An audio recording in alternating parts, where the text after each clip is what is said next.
And when we talk about aviation, we talk about agriculture also. And that is why aviation is a very important nodal sector that needs to be given that push. And with this idea, I'll get some water, sir. Please.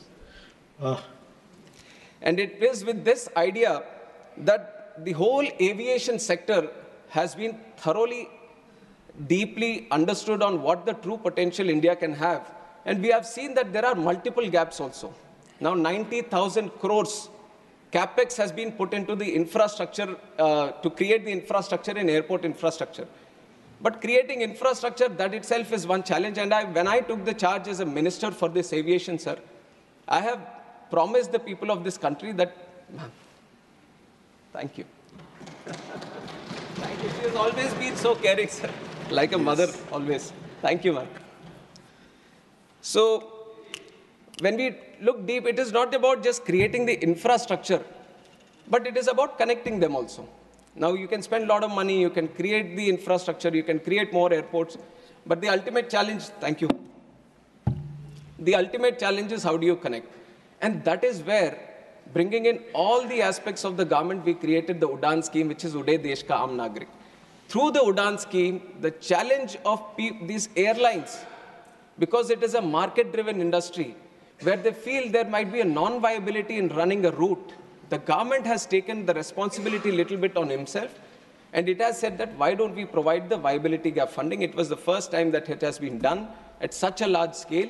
And through the UDAN scheme, now we have started 609 routes in the country in just 8 years span of time. Nowhere in the world you would have seen such a scheme, which has been run by the government itself, so that the non-viable routes, the airlines can come and start the routes and facilitating the routes.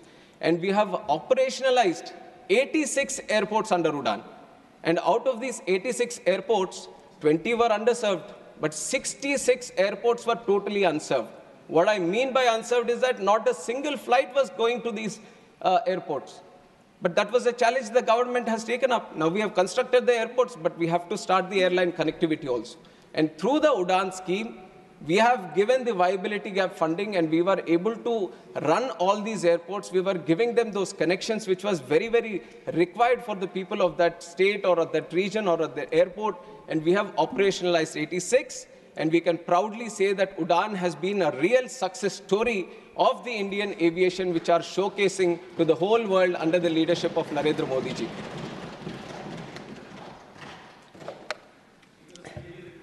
And why I say the whole world, sir? In fact, in September, we have had one conference also, Asia-Pacific Ministerial Conference, where 41 countries were participating, and there were stakeholders from aviation across the globe also who were participating. And 29 countries have sent in the best of the people who represent aviation from their countries.